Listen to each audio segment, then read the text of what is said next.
Hello everybody, I want to talk to everybody today on continuing on this topic of fasting, and today we're going to be talking about unbelief and breaking addictions and just how to overcome many addictions. And I'm reading books about fasting and addiction by Reverend Franklin Hall, and he wrote these books in the 1940s and they're still really popular today. So I want to read a little about this from this book called Fasting and Addiction, and we look at a scripture starting off with Philippians 3:18 and 19.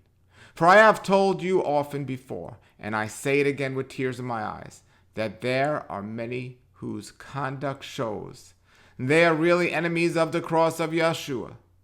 They are heading for destruction. Their God is their appetite. They brag about the shameful things, and they think only about this life on earth.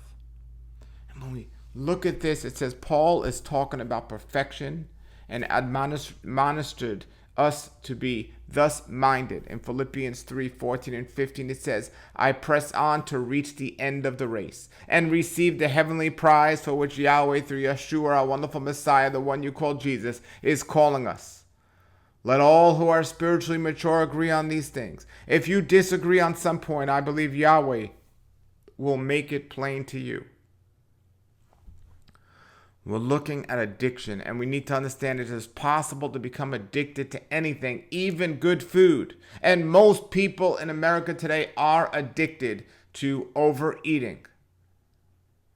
When our bodies are properly nourished and we receive the saturation point of needed nutrients, excess food we consume is converted into functional disease and destroys the human body. Such an amazing outcome of understanding by a man that wrote these books in the 1940s.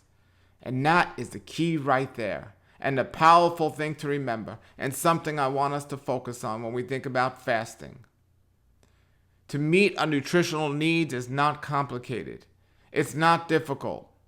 But the danger of real disease doesn't come from deficiency of man today alone, as so many of us think so. Many of us think we're not getting enough, when the real common course of disease is getting too much, more than we need. So I'm going to read that again. It is possible to become addicted to even good food. And most people in America are doing that when it comes to food. Once the body reaches the point of the saturation point of needed nutrients, anything excess becomes a problem and is often converted into disease. And that's what, in fact, destroys the human body. This is why I personally recommend people do at least a 1 day a week fast. If you overdone anything, it gives your body a chance to kind of catch up and slow down. And every now and then doing a longer fast gives our body to make sure that we're not getting too much. And somebody will say, well, Paul, can we be getting too little? And to get too little, the body will make up for those differences in a lot more safer way than if we get too much and the body has to get rid of those. While we clog up all the elimination organs of the body and the ways of eliminating waste. And many people are stuck today with constipation and their skin pores not being able to eliminate toxins, and their lymph system just not being able to work the way it was designed. People are suffering in their own waste, and waste is taking in more than we need that the body can't use, and it goes to waste. But on the spiritual side of this, we are also shortchanged spiritually when we live in this life of saturation and fail to obey Yeshua's requirements to fast after the bridegroom ascended into the glory cloud. We have to understand about the desire we have to do something more as a result of having consumed or done it to excess. The excessive amount of overindulgence in eating and drinking has created such a problem today. And most people, unknowing, are addicted to food, if nothing more than a systemic, rather a regular habit of eating. But yet some are more prone to certain forms of addiction inside their addictive habits. Some may be extremely hooked to the candy eating habit, to their cups of coffee each day, to teas and starches and fats. The overall picture is analyzed. These same persons are just hooked to 3 more meals a day stuffing habit. And such a strong bondage that they have to this unnecessarily auto-intoxication habit that they find it impossible to break or to get off this hook. And Yeshua talked about this in Luke 21:34. Watch out. Don't let your hearts be dulled by the carousing and drunkenness, by the worries of this life. Don't let that day catch you unaware. Folks, I want to take a second from reading this book and outlining this book and explaining to you. This here is one of the keys to health from a physical standpoint. This is one of the keys to getting your prayers answered from a spiritual standpoint. Overindulging our body so much that the body cannot do everything it was designed to do is one of the tremendous problems we have today. The body heals when it recharges. And the body recharges every night when we're sleeping. Our Creator designed us, our bodies, to heal when we get the proper amount of sleep we need. The more food we consume, the more the body has to work to get rid of the waste. The more work we make the body, and there's more energy used in the process of digestion than any other topic, and getting eliminated of waste than any other subject of anything that takes away more energy from the human body, requiring more rest. There's simply not enough time to go out and do the work we need to do and live our lives and get the proper amount of rest we need to deal with the amount of food and things we're taking in. And we're cutting our sleep short, and sleep is another word for healing. And when we cut our sleep short, we cut our healing short, physically, emotionally, and spiritually. We're creating a tremendous issue. And I hope you're understanding this, because when it comes down to fasting, you'll know the opposite. Think about your cell phones for a moment.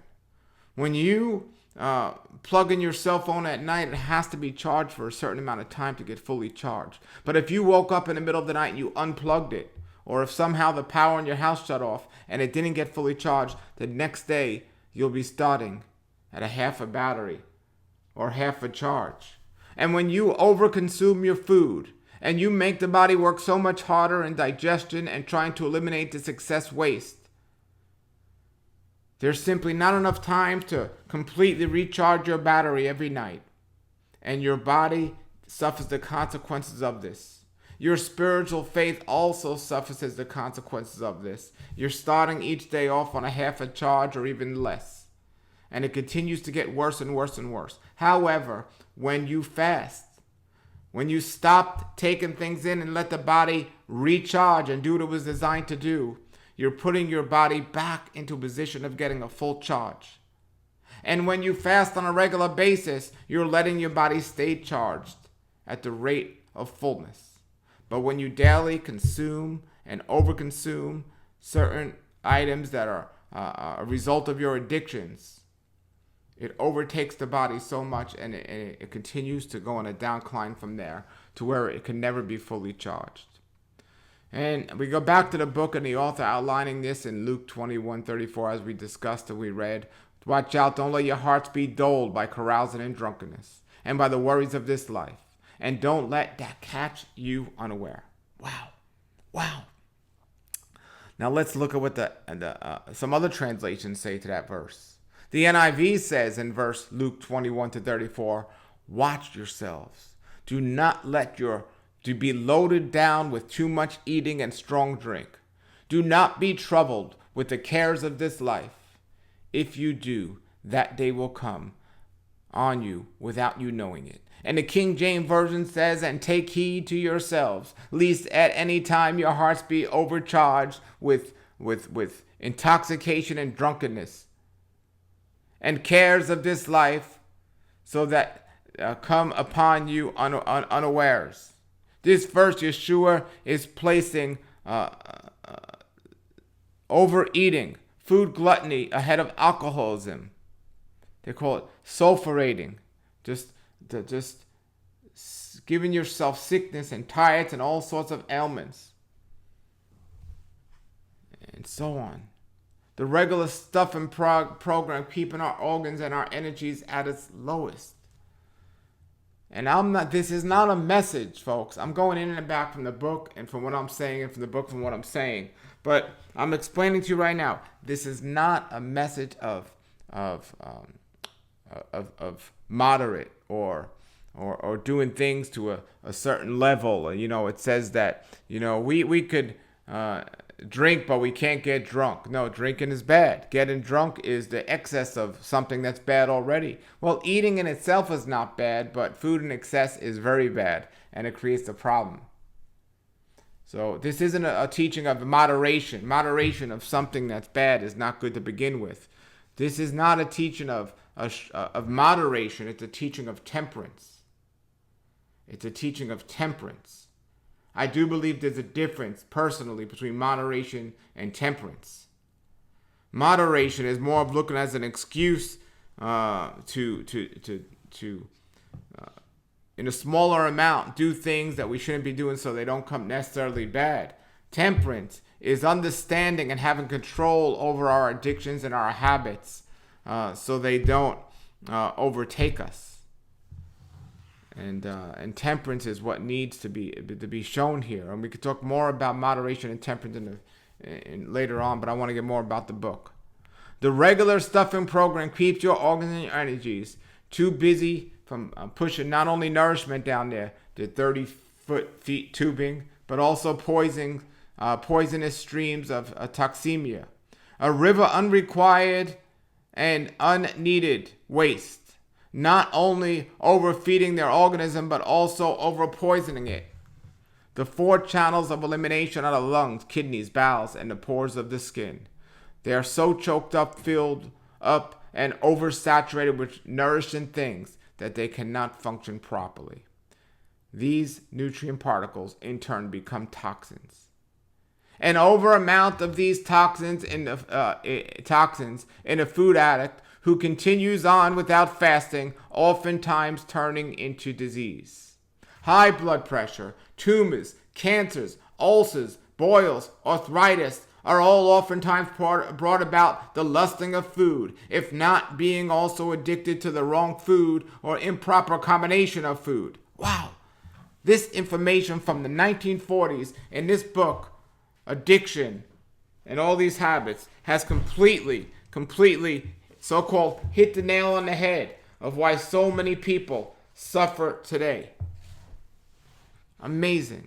Like a drug or alcohol addiction, the book goes on to say, the person under the food habit bondage has become ill. Sometimes they are even hospitalized. Like the continued addiction to a narcotic, the food addiction can and will bring about premature death. Paul tells us in Philippians 3:19, whose end is destruction, whose God is their belly, and whose glory is in their shame, who mind earthly things. Wow. And the things that this man discovered in this book, which are all so true, and things I've been teaching for years. When I read this book, I was in full agreement with what people are saying about overeating and the overconsumption of food. And not giving our bodies a chance to do what they were designed to do. You see and understand this? Let me get away from the book a second and explain this. Our body is a plumbing system. And any plumbing system, if you clog up the plunging, everything's going to back up. And that waste that backs up is going to create havoc on our bodies. And it's the addiction substance. And no matter what drug or whatever, alcohol, whatever you think is addictive, the most addictive substance we put in our body today is food. It even goes on to say here in this book, let's get back to what it says, all addictive things comes from vegetation. Every single thing that addiction breeds upon originated from a planet Earth. These ingredients come from plant life, from vegetation. The main difference between narcotics, tobacco, alcoholic things, and foodstuff is in the matter of processing and packaging. Tobacco is from the leaves of the plant. Narcotics from the leaves, seeds, and other parts of the plant. And alcohol products are processed from edible fruit or vegetables of the plant.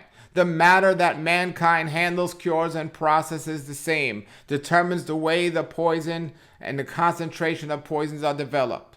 What brings about such intensified poisoning in tobacco, alcohol, and other narcotics? Fermentation is the answer. Fermentation is the answer. When certain food products like the leaves of tobacco are allowed to ferment, it is stirred up, steamed, turned over, and cured. The strong flavor or odors become intensified as it spoils, and poisoning likewise becomes intensified. Fermentation of grapes, corn products, with added sweetening power brings about a greater amount of alcohol or poison. The answer to the above question in a nutshell is spoilage. Alcohol, tobacco, drug, and narcotic ingredients are the product of fermentation and spoilage of even food. Food things, yes. Before the flood of Noah's time, we believed it was doubtful that the products that grow the plant nature would ferment. There may have been more oxygen at that time than today. Oxygen, or the lack of it, seems to have a relationship to fermentation. Noah may have produced the first alcoholic beverage in Genesis 9:20-24. This here is so important because it's an intoxication of the food that spoils in our body, the putrefaction and the fermentation of that food that the body cannot release because the organs of elimination are so clogged up that it backs up into our body. And this creates sickness and disease. And I will say, getting away from this book for a moment and confirming what the book says, the keys to health are keeping the elimination systems of the body, the lymph system, the lungs, the skin, the kidneys, all working properly. Keeping that piping system clean and working properly.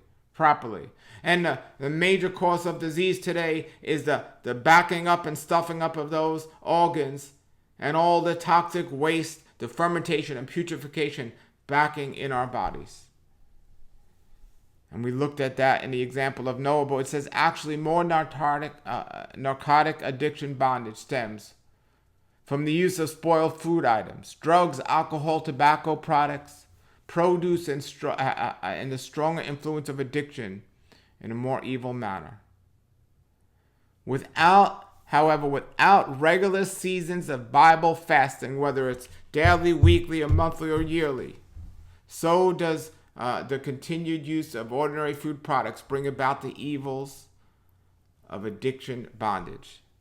This is why Yeshua, the one you call Jesus, told us we would fast, to keep broken the environment of lust for even food things and from the natural influences. This is why Yeshua put a fast on every believer in Matthew 9:15. Yeshua replied, do wedding guests mourn while celebrating with the groom? Of course not. But someday the groom will be taken away from them, and then they will fast. How is this addiction brought out? How is this addiction brought out? The seed of addiction is brought forth from within one's stomach and his bloodstream. From the ingredients that are systemically placed either into the stomach or into the bloodstream. As the stomach and the large quantities of blood receive the minutely broken up food particles or drug, alcoholic, or tobacco particles, they are absorbed and become part of the parcel of the individual.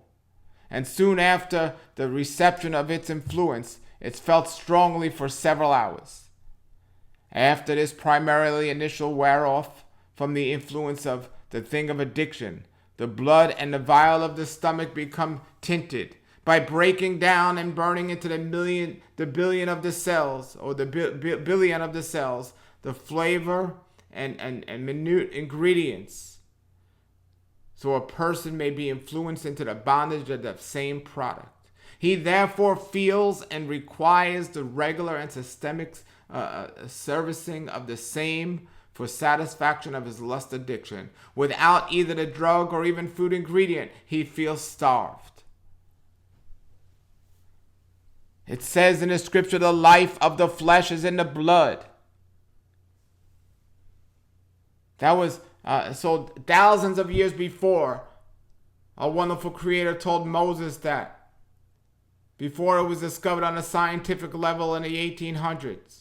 It receives everything to either nourish our earth body from the planet Earth or to poison the body. Simply put, we have become addicted.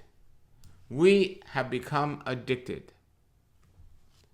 The blood and stomach retain food and drug particles for 3 days. The blood, which has food nourishment retaining power, likewise has the same ability to retain narcotic, tobacco, and alcoholic particles for 3 days. Even though the major influence that we have upon one's feeling may have only lasted for several hours.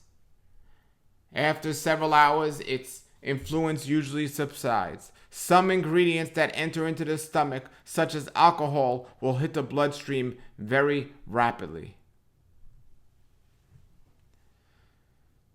So we think about this. And we think about when a large quantity of alcohol is taken, it usually intoxicates a person. This comes from about for the same reason that the blood has been supercharged with alcohol as it moves through the entire physical structure. The person feels the effects of it all over his body. His sense of feeling is highly stimulated with the sense of good or exotic feeling. It is the sense or senses that are receptive to stimulation. The so-called good feeling, which has been aroused for the time being, contains a false side. Afterward, one may be let down as much as he was seemingly exalted. Oftentimes, when one sense comes under the stimulation or becoming exhilarated, other senses may likewise become stimulated. Their feelings are not only bred through the appetite of hunger, but other appetites are sometimes brought into play, such as the appetite for sex or greed. And the blood likewise has a pattern in it for hunger, gratification, or satisfaction, just exactly like the appetite of hunger. And the stimulation of the blood through bathing the sex glands with the stimulating aspects of the drug or alcoholic spoilage food product, taking either inwardly or into the veins intraversely. However, excess use of drugs, food, or alcohol may dull and retard the appetite feeling. The addiction creature to which most addictive slaves are hooked. The addict's fourfold appetite turns into the worship of the untamed headed snake, like more deadly than the beast organ. This demonstrates and hooks us unwearily. This is man's 28 to 30 foot long digestive intestinal tract. His tongue at the beginning of the 30 feet creature contains the seat of the taste of the lust buds, where there are 6 heads gratify the 4 taste. The 4 taste flavors are sweet things, salt, sour, and bitter things. Man has only 4 appetites. 3 are carnal and 1 is spiritual. Hunger, sex, greed, the carnal appetites, and the 4th is the spiritual appetite. He must have Yahweh to be happy. The zone of silence is our spiritual appetite center. Doctors call it one of the silent zones because they do not know what it is. Oh, taste and see that Yahweh is good. Our hunger, appetite, devotion, experience, the old things disappear. Physically speaking, likewise, feel better and have more energy as we accept all that Yeshua is.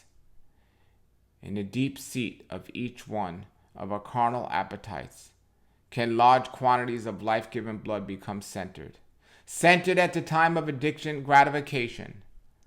The stomach has the ability to contain the largest quantity of man's natural life forces. 1/2 of his blood is called into play at the time of eating a meal.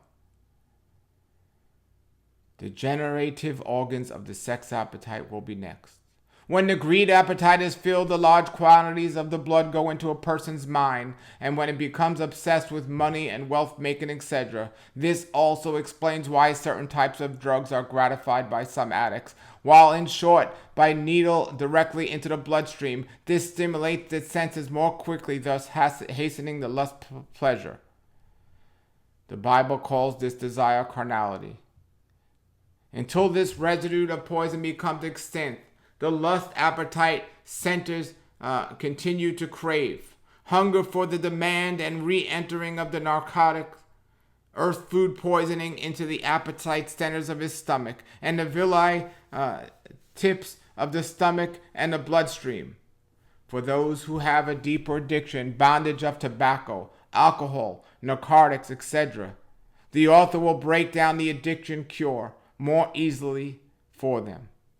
The roots of these habits become deep-seated in the desire nature for deep gratification of the appetite for both good and harmful things. In time can become such part of the intestinal tract and of the bloodstream that these very ingredients seem almost impossible to part with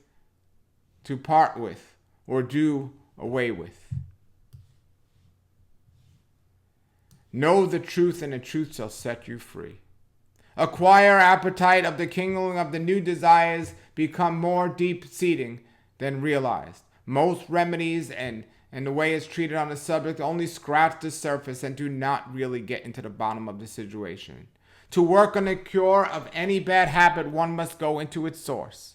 In this case, we can find that both good and bad habits are located in the gastrointestinal canal, and we must work its roots and outwardly instead from the surface inwardly.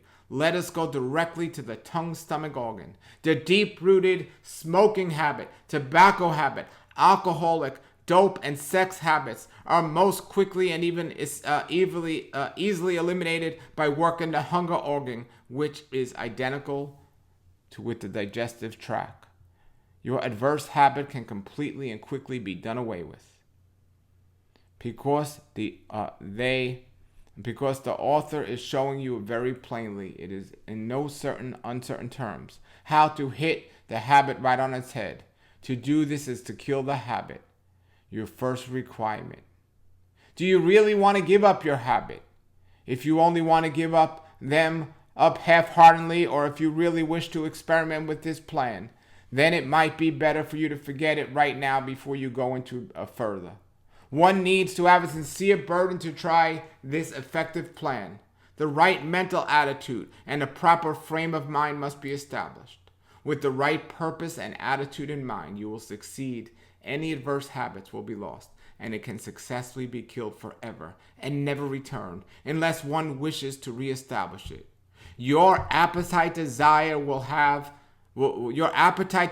leave you in 3 days. The same course of instruction that can break the smoking habit can break the rest of the addicting habits for tobacco, alcohol, and narcotic addiction. The hunger for food desire will leave temporarily. You will not need pills or need to go to a clinic. All you will need is just you and your mind made up from the following simple instructions. Right on through. Breaking the tobacco, narcotic desire. You will work on the tongue appetite organ by withholding food from it for 3 days. You just fast the tobacco or alcoholic or dope hunger organ from everything except water. During this extremely short period, one must not smoke or take into his mouth anything except pure water. Yes, the nicotine, caffeine saturated organ of the bloodstream must have a vacation in order to create a tremendous load of toxic poisons, to create the tremendous load of toxic poison from within it. When we eat food, even without smoking and drinking, nature cannot eliminate these poisons. One has to stop bringing into the stomach any type of food of these ingredients that can cause the habits of them. Drink water only when you are thirsty. During this time of house cleansing, we do not eat or drink any solid or liquid food. We drink only pure water. Do not interrupt the process of cleansing. The remnants of tobacco and other particles of poison are necessary to be eliminated. All kinds of floating particles and poisons come to the surface while on the fast. The past accumulation of tobacco saturation will be at this time to be excreted. The very things that you do not want your body will come to the surface. You should not eat during this period because to do some will only feed your desire of that habit that you are trying to eliminate. Your habit must be killed, and to do so, it is to starve it from your body. You must kill at the roots the heartfelt habit from within yourself by yourself. It starves itself into its own death without you starving your body. The habit is going in 3 days. Hallelujah. Hallelujah. This has been just a short, brief discussion on this topic of breaking addictions through fasting. And I'll do some other teachings on getting in more on how to properly fast and to do it. But if you're addicted to any substance, I implore you to follow this advice that'll change your life. I've been reading about breaking habits and addictions by Reverend Frankenhall, a book written in the 1940s. And I'll put the links below this video where to get these books, and I'll do more teachings on this subject. Thank you for watching, everybody. Have a blessed day, and shalom, shalom. I found the answer. I like to pray.